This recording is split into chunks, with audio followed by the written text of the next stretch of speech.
Hey guys, welcome back to my channel. This is Ian with more Audi TT Mark II fixes, mods and upgrades. Now if you've not been to my channel before, I do mainly focus on Audi TT mods, mainly for the Mark II platform, but there are also some other playlists that you might be interested in. There's my S38L playlist where I learnt mainly most of the basics around cars and Audis. And there's also my Color MFA playlist if you're really interested in having a nice or really nice upgrade to your instrument cluster in your Audi. Now in this episode, what we're going to be looking at is upgrading the third middle brake light, or not really upgrading it, I guess it's an option that you can consider. There are three options that you can look at. There's the OEM red replacement, there is a smoked black replacement, and then there's the full blackout replacement, which is the one that we're going to be looking at in this install video. So here we go.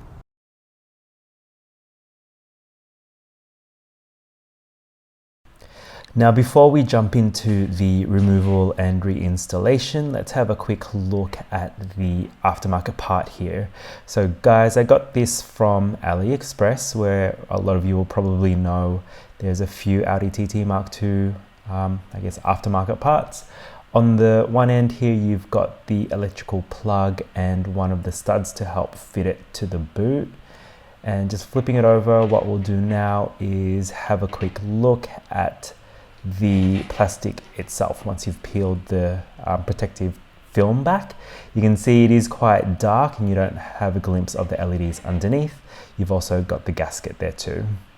Now the tools I use for removal, there's some isopropyl alcohol, some touch-up paint, you'll see why later on, something to remove the sticky stuff, a razor blade and pry tools. Okay, so first up, of course, open up the boot, clear the area, remove the little parcel tray, and then remove these two screws hidden within this handle. Once that's removed, we want to then start prying off the latch cover. Now you can see it takes me a couple of seconds to figure out how to do this exactly, and my pry tool probably wasn't the best one as it flexed a little bit too much. Once I change to the thicker one, and once I start prying in the correct area, which you'll see where I'm doing now, the cover just pops off. Oh, there we go, nice and easy.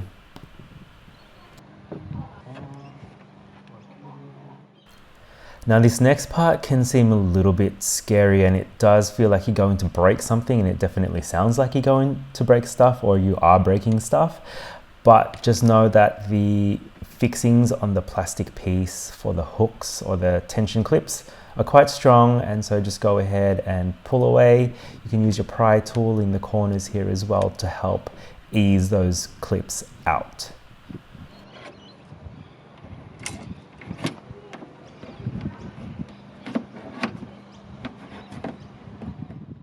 Now, as you're going around and removing the fixing points, you do want to make sure you pay attention to the sounds. If anything sounds like it's flinged away or pinged off, just take note of that and make sure you're looking for that afterwards, because you do want to make sure you retain all of the fixing clips, as you'll see in a second here, where I go ahead and remove the rest of them that stayed stuck in the metal panel.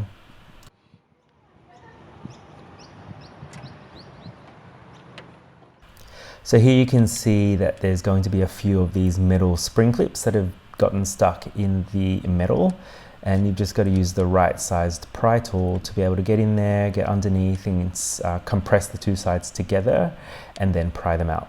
So obviously I'm not using the right tools here. They were a little bit oversized, but when I change the angle, you'll see that I've got the correct tool and they can all pop out very easily.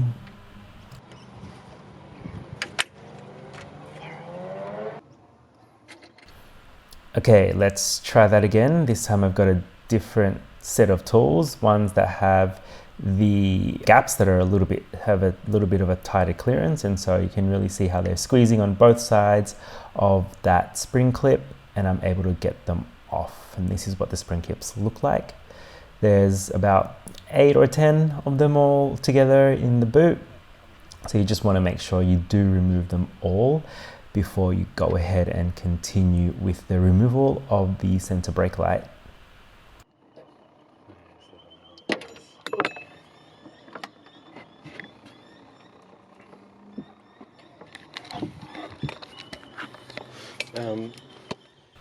Now that I've got them all off, we just want to replace them back into their little homes. And they've got these little slots on the back of that plastic panel that you removed earlier and you felt like you were going to break. So they just simply slot in and they'll stay in place, ready for the reinstallation. Cool, so that's hard part 1 done. Now we've got to take off these 2 plastic retaining nuts, which is nice and easy because you've already got the tool for them hiding underneath your boot trim panel. So just grab that little screwdriver, put it in the flathead position, and then go ahead and remove these 2 plastic nuts. Is that focused in on it?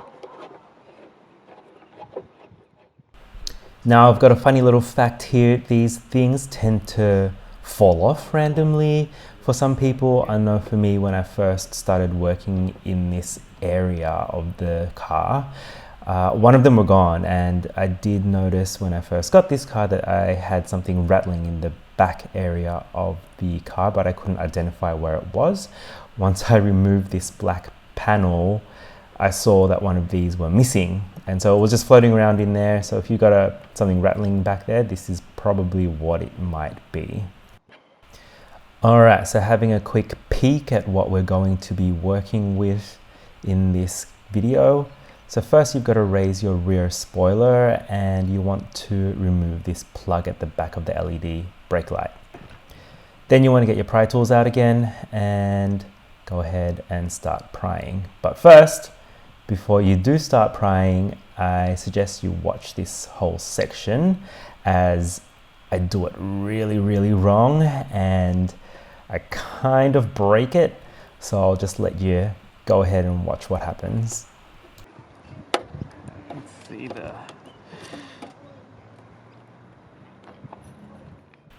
So as you can see, clearances are quite tight, but you can definitely get in there with your pry tool. There's adhesive under the LED brake light, which I didn't realize at the beginning. I thought that once you got those 2 fixing nuts off, that this would come off quite easily, but it's also stuck in with air foam backed glue.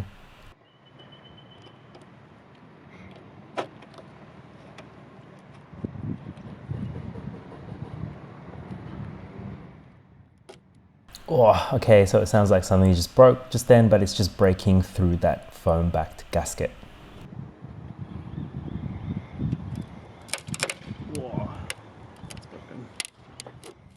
Okay, so now you can see why you don't want to be following what I'm exactly doing here, and you just want to watch through so you learn from my mistakes. Basically, I've damaged the part.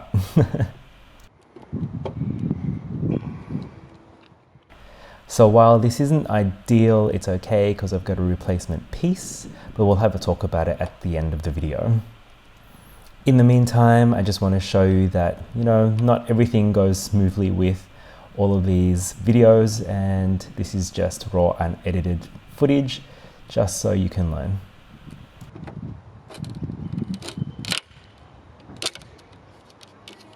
Oh, in the middle is like not the greatest.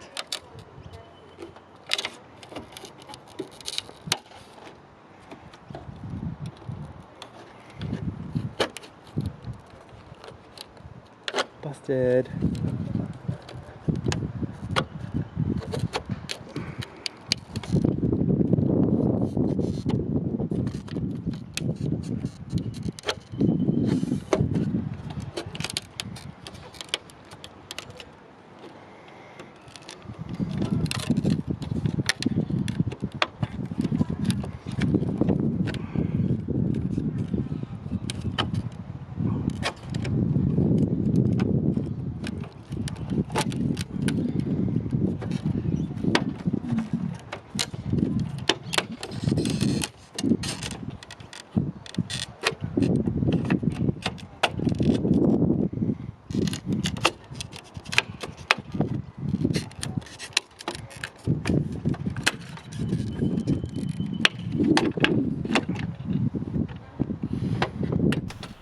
So finally the stupid thing comes out. I'm super relieved, and it's just time to get this last little plug off.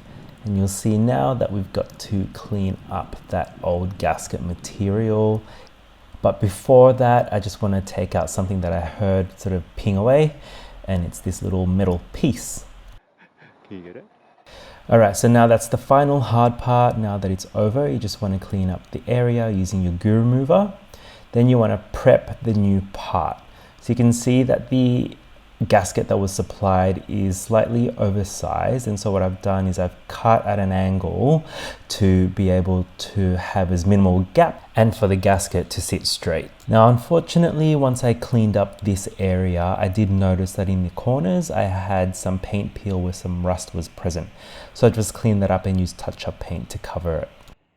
Now that all the prep work's done and the original unit has been removed, it's time to do the reinstallation. So you can see now the gasket's nice and smooth, it's all flat, and this is where that triangle piece of metal will stick. First up, insert the plug, and now before fixing it down, I'll just do a quick test.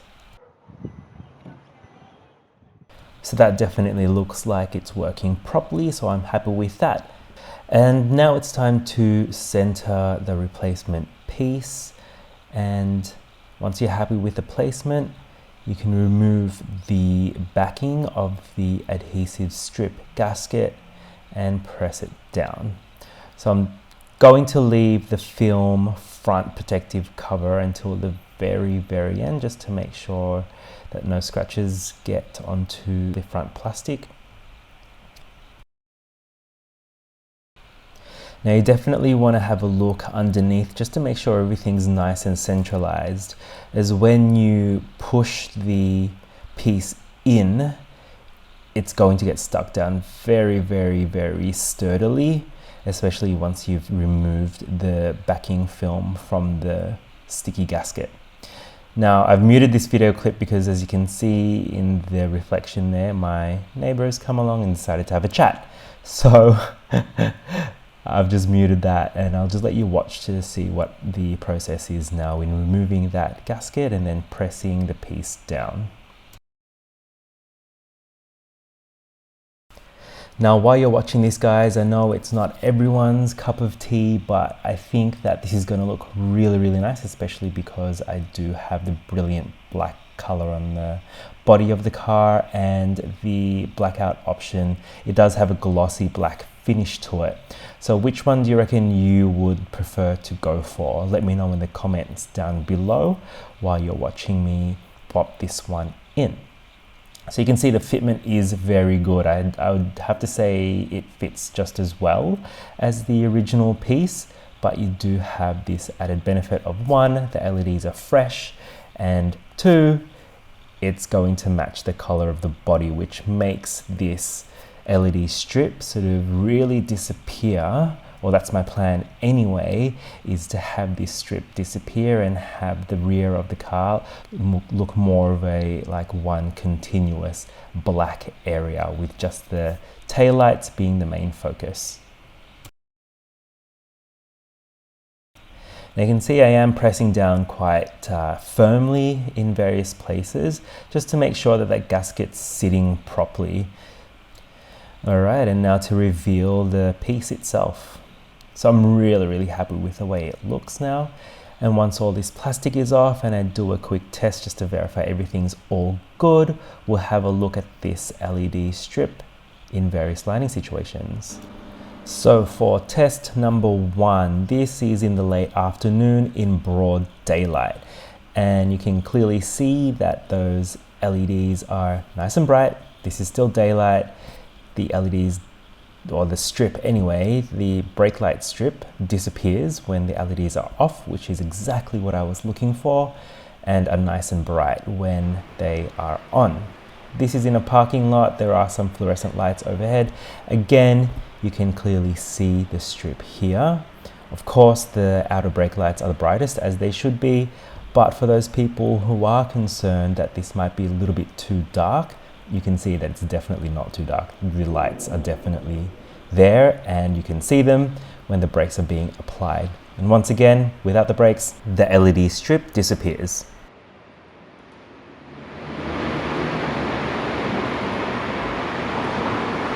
Now for the final lighting situation, this is going to be more what it would look like at night in this very dark parking garage. Again, you can see that center LED brake light, or the third brake light, is definitely nice and bright. All right, so that's it. That's the installation of the third brake light upgrade, and I installed the blackout version. So remembering there are also the OEM replacement red version and also the smoked version that you can get, and I have put the links for those in the description below. In the meantime, let's talk about what happened. So you can remember when I was using the trim puller tool, or the plastic pry tool, to remove my light, I definitely damaged it. You saw it crack really bad, and I was hoping to salvage this or just keep it aside just in case I didn't like the look of the black one, but obviously it's like super broken and definitely not usable anymore. It's all cracked everywhere. That weird clip thing that lives there, it's meant to be like a triangle. It's definitely not a triangle anymore. It's some kind of like weird bent thing. I should have taken that out before I was trying to pry the adhesive off. So I think learn from my mistake and don't try and pry the light off unless it's quite warm outside and the adhesive here has softened. Otherwise, what I would definitely recommend, see that, look at that, it's like, can you see that? It's open. That's really bad. There's a massive crack in the middle. So yeah, I would definitely recommend you do this when it's a little bit warmer outside, or heat up the metal around the area. Don't put heat directly on that light because you'll probably melt it, but heat up the metal outside from the outside of the boot lid and the inside of the boot lid as well. Heat it up significantly, so to the point where it's almost like too hot to touch.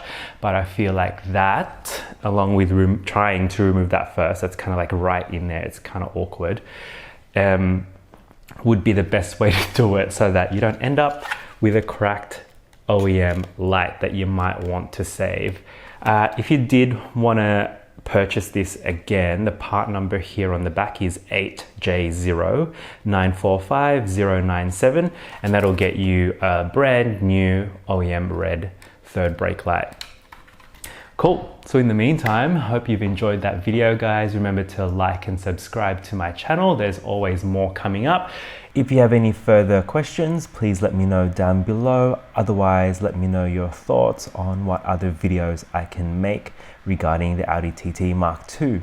In the meantime, here are some other links that might interest you. Until next time, bye.